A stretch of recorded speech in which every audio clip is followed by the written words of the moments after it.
I asked myself an incredibly difficult question when I decided to do this retrospective. Why should people watch this video compared to the thousands of other videos on the Metal Gear Solid franchise? The fact of the matter is that Metal Gear Solid might be one of, if not the most analyzed gaming franchise of all time. Everything that can be said has been said, and likely hundreds of times over. This is a discouraging fact because Metal Gear Solid is my all-time favorite franchise, and naturally I want to do videos on these games. But I have also said numerous times that I will not do a video on something unless I can bring something original to the table. Desperate to talk about MGS in some way, I figured I would research the thoughts and comments of the series creator, Hideo Kojima. If I were going to find new insight into the decades-old franchise, I would likely find it from him. During my research, I came across a Twitter post that I and many other MGS fans are familiar with. In this post, and on numerous other occasions, Kojima has said that there is a single word, a single theme that can summarize each of the mainline games. For Metal Gear Solid 1, it's the word gene. For 2, it's the word meme. For 3, scene. For 4, sense. For 5, race/revenge. And for Peace Walker, peace. All of a sudden, this familiar 5-year-old tweet brought forward numerous possibilities in my mind. As a veteran fan of the franchise, I was delighted to find that when I looked at the game through the lens of their respective theme, the lines and story beats that I have heard a million times began to express deeper narrative layers. These layers were understandably glossed over by myself and others because there is so much going on in each game that the brain cannot possibly process every piece of subtext, let alone text. What I hope to do is not only reintroduce these timeless narratives to a new generation of players, I also hope that I can offer those who know the series inside out and backwards something new and profound. Needless to say, there are spoilers ahead. For the last 2 centuries, the nature versus nurture debate has been raging on in the fields of biology and psychology. The central question of that debate is as follows. How much is a human life shaped by their genes, and how much is socially constructed? Metal Gear Solid deals with the question seriously. Instead of providing an ideologically biased answer, as so many are wont to do, some may argue that the end of the game argues in favor of the nurture side, but it isn't quite that simple. There are valid arguments made in favor of the nature side, and ignoring those arguments does a disservice to the valid arguments on the nurture side. I understand that it's hard to form, let alone hold an opinion on the matter, especially in this day and age when any commentary on genetic inheritance is exceedingly taboo. It's made even more complicated when the characters clash with their allies over this question and not just their opponents. With these facts in mind, I think it is best that we follow in the game's footsteps. Instead of offering a crystal clear answer regarding the nature versus nurture debate, we shall look at the arguments and come to our own conclusions. The story of Metal Gear Solid begins and ends with the character of Solid, Snake. Snake is both the archetypal soldier as well as the masculine ideal. Not only does he possess an IQ of 180 and fluency in several languages, his military exploits have deemed him a living legend. Not only has he infiltrated the most tightly guarded terrorist bases around the world, he is also responsible for sabotaging several bipedal tanks, ones that are capable of launching nuclear weapons from anywhere on the face of the Earth. These are the titular Metal Gears. Though Solid Snake's strength and skill has garnered him immeasurable success, saving the world on multiple occasions, his genetic past haunts him. One of the reasons that Snake has these skills is because his genes were manipulated by the United States government. In the year 1972, Snake was part of a secret government project called Les Enfants Terribles, which translates to the Terrible Children. Note that the year 1972 is also the year of Snake's birth. The reason the US government created this project was because they wished to manipulate a baby's genetic structure in order to turn them into the perfect soldier. The government did this by taking the genes of a man who was considered to be the greatest soldier who ever lived, and used those genes in his children. Before Solid Snake attained his status as the greatest soldier that ever lived, that title was held by his father, a man known as Big Boss.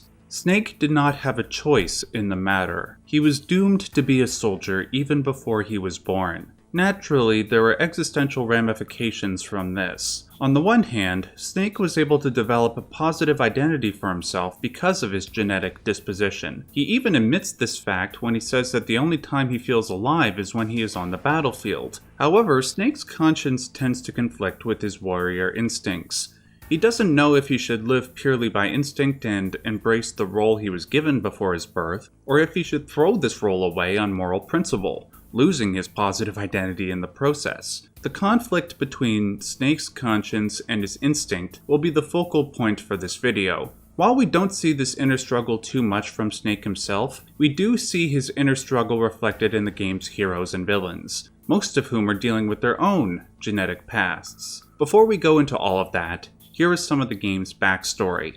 The first game takes place in February 2005 on a remote island off the coast of Alaska called Shadow Moses. On this island, there is a nuclear weapons facility housing a new model of the aforementioned Metal Gear, codenamed Rex. During what was supposed to be a routine inspection, two government groups that were present during the inspection decided to rebel. One group was known as FOXHOUND, an elite Black Ops unit that specialized in top-secret missions. The other group were the Next Generation Special Forces, also known as the Genome Army. These soldiers had their genetic makeup altered, much like Solid Snake's was, to match that of Big Boss. During this inspection, both FOXHOUND and the Genome Army kidnapped two government figures, the DARPA chief, Donald Anderson, and the president of a defense contractor, a man named Kenneth Baker. Both groups threatened to launch a nuclear weapon using Metal Gear Rex unless their demands were met. The terrorists sought both the remains of Big Boss and $1 billion. With the remains, the members of FOXHOUND could breed a new army of super soldiers, as well as correct the mutations of those who had already gone through gene therapy. With the $1 billion, the terrorists sought to fulfill a dream held by Big Boss, to establish an independent nation, a safe haven where soldiers could no longer be exploited by their governments, and instead lend out their skills as private contractors. Both FOXHOUND and the deceased Big Boss intended to call this independent nation Outer Heaven. These are a few of the reasons that FOXHOUND decided to rebel against the US government, but the core reason has to do with the resentment each of the members feel for their upbringing, the trauma they dealt with in their childhoods, as well as the horrors they experienced as soldiers. Before I address each of their backstories, I would like to point out that the theme of gene does not deal solely with one's genetic code. It also refers to how the events of one's early life can firmly mold the personality of the adult. It is difficult to break free of one's tragic past, just as it is difficult to break free of one's genetic disposition. The members of FOXHOUND tend to argue that they can't break free, and thus they take revenge on the world. In other words, they are mostly on the nature side of the debate. Snake must confront each of the members of FOXHOUND before he can reach Metal Gear and, hopefully, destroy it. These confrontations make up the majority of the game's boss battles. Before and after each of these battles, there is always a dialogue between Snake and his opponent. More often than not, these exchanges reveal how the circumstances of both their lives share similarity. Like the terrorists, Snake is resentful for being mistreated by the governments of the world. Worse yet, they both have good reason to feel resentful. There are two villains I would like to give particular focus to because of their resentment. The first villain I would like to cite, Psycho Mantis, had an incredibly tragic past. Mantis's mother died in childbirth, and his father resented him for this. This resentment was so intense that Mantis feared he might be killed. In retaliation, Mantis burned down the small Russian village he grew up in and killed his father. On top of this, Mantis's genes gifted him psychic abilities, being able to move things with his mind as well as read minds. Naturally, having the thoughts of others force their way into Mantis's mind was psychologically painful. The thing that drove him to the brink of insanity, however, was a single observation. Each time he dove into people's minds, he saw the same single object of obsession, the selfish and atavistic desire to pass on one's seed. On top of all this, the governments of the world were more than happy to exploit Mantis' psychic abilities for military purposes. This led to Mantis working on both sides of the Iron Curtain. Because of his tragic upbringing, his disgust with human beings, and his inability to make peace with either, Psycho Mantis wanted an excuse to kill as many people as he could. This is when he decided to join the FOXHOUND uprising. This was his form of revenge against his genetic heritage. Even though Mantis' past does not excuse his violence, you can understand why the circumstances of his past drove him to that point. Snake understands this all too well, as is evidenced by the calm, empathetic chat they have as Mantis dies. The second villain that I believe exemplifies the resentment theme best is Sniper Wolf. Wolf is a Kurdish woman who was born in Iraqi Kurdistan sometime after the Second Kurdish-Iraqi War. Because of her ethnic heritage, she was hunted by the Iraqi regime virtually from birth. She would have to move from shelter to survive. Often, she would wake up in these shelters only to find a friend or family member dead beside her. When the Kurdish forces intended to fight back against this oppression, the United States said they would support them, but this support never came, leading Sniper Wolf to hate not only the states, but the entire political world. Wolf only maintained her will to live because she was saved by Big Boss, and inducted into his army where she trained to become a sniper. Naturally, when Big Boss died in Metal Gear 2 at the hands of Snake no less, his son, Wolf was more than happy to join the FOXHOUND revolt. The death of Big Boss was a major catalyst. This was what motivated the villain known as Vulcan Raven to join the revolt, and even more so for the character Revolver Ocelot. Ocelot had a special relationship with Big Boss, which we will discuss more as the series goes on. However, Big Boss's death was not only a catalyst for the villains, it affected one of the game's protagonists, Naomi Hunter. Naomi was born in Rhodesia, the area of the world now known as Zimbabwe. She grew up during the Rhodesian Civil War, nearly dying from starvation at an early age. When she got older, she demonstrated profound aptitude in the field of genetics, so much so that she was hired by Big Boss as the medical chief of FOXHOUND. That was back when Big Boss still headed that group. She did not side with the terrorists during the uprising.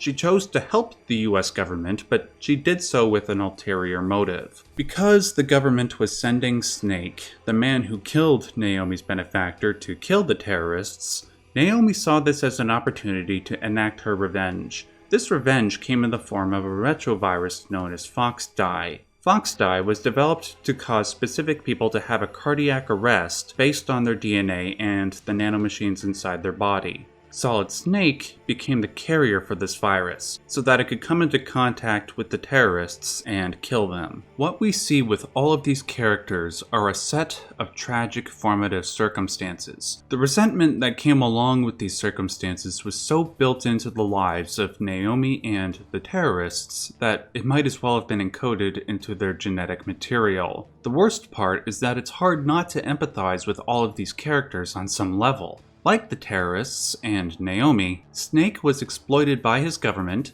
and watched his father die. There is more than sufficient reason here for Snake to embrace his killer instincts and join the FOXHOUND uprising. However, Snake is conscious enough to realize that threatening the world with a nuclear weapon is not a solution. Even though he is empowered by war, he eventually comes to the conclusion that he should use his skills to end wars, not perpetuate them. He comes to this conclusion by meeting with the various heroes of the game and seeing how they deal with their genetic pasts. One such character is Meryl Silverberg. Meryl was raised in a military household. She grew up admiring Solid Snake, as well as her uncle, Roy Campbell. Campbell was Solid Snake's colonel in Metal Gear 2, as well as this game. Meryl was sent to the Shadow Moses base during the terrorist incident, and becomes Snake's ally in trying to stop Metal Gear. When she meets up with Snake, she is disappointed to hear that Snake lives for war and doesn't seem to fight for a moral purpose. This was a particularly big blow to to her because,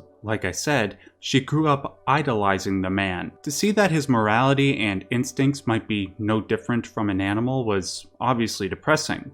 Although it is not stated outright, I believe that Meryl inadvertently put Snake on the path to the light when she was shot by Sniper Wolf in the underground passage. As she lay there bleeding out, she pleaded to Snake to recognize that war was ugly, that he should live on so he could use his skills to save lives and learn to love humanity again. It was this moment that I think gave Snake the strength to endure the torture he suffered at the hands of Revolver Ocelot after he got captured later on in the game. The fact that Meryl still professed a belief in humanity's inherent goodness despite the pain she was in must have moved Snake on an unspeakably deep level. There are other applications of the gene theme that apply exclusively to Meryl, but I think it would be more appropriate to address those in the fourth game, where Meryl's background is given much more attention. Let's turn our focus to the character of Hal Emmerich, also known as Otacon. He's another character whose story expands as the saga goes on, but nonetheless has several important moments in this game. Otacon was the chief engineer of Metal Gear Rex. Until Otacon met Snake, he was convinced that the purpose of Metal Gear was to shoot down nuclear missiles for defensive purposes. When Snake revealed to Otacon that Rex was conceived so that it would launch nuclear missiles, Otacon broke down in tears. But this sadness was not entirely brought on by this revelation. See, Otacon's family has had a history of working on nuclear weapons, a history that has haunted him for his entire life. His grandfather worked on the Manhattan Project, and his father, another Metal Gear engineer, was born on August 6th, 1945. The day of the Hiroshima bomb. When Otacon tells Snake about all of this, he remarks that the curse of nuclear weapons must have been written into his DNA. Regardless of these factors, Otacon finally decides he no longer wants to be responsible for war. Throughout this game and the rest of the series, Otacon makes significant attempts to transcend his genetic history. It is this trait, along with Otacon's expertise, that motivates Snake to work with him all the way up until the end of the Metal Gear saga. Up until the final confrontation with Metal Gear Rex, Snake is consistently mulling over whether or not he should give in to his resentment.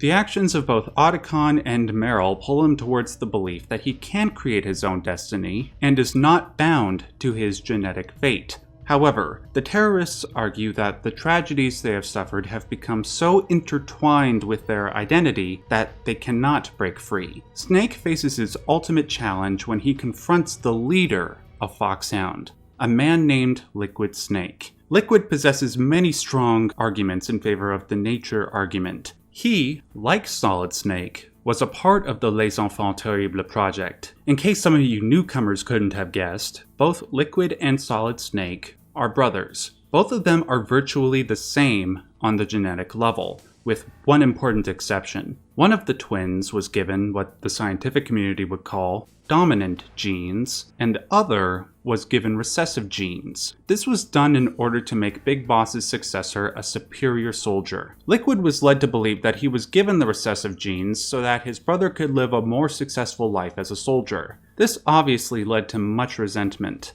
We see this most clearly when Liquid asks Snake if he knows what it is like to know that you're garbage since before you were born. Due to his genetic disposition, Liquid sought revenge on not only Big Boss and Solid Snake, but the world. Liquid wanted to surpass Big Boss, to complete the dream of outer heaven where Big Boss failed. This would give him what he has craved all his life, the opportunity to break the curse of his heritage. He would be free of his genetic torment. Unfortunately for Liquid, he initially failed due to Snake's intervention. After Snake destroys Metal Gear, he confronts Liquid on his ideology. Snake chastises Liquid for his aims, saying he doesn't want outer heaven or a world filled with war. However, Liquid rebuts with a powerful argument. Liquid asks why Snake came to Shadow Moses in the first place. Why does he work for the US government after what they have done to him? Why has he killed so many of the next generation special forces, all the while displaying a face filled with the quote-unquote joy of battle? Liquid surmises that it's because Snake enjoys all the killing. The problem is, Snake knows that Liquid is right.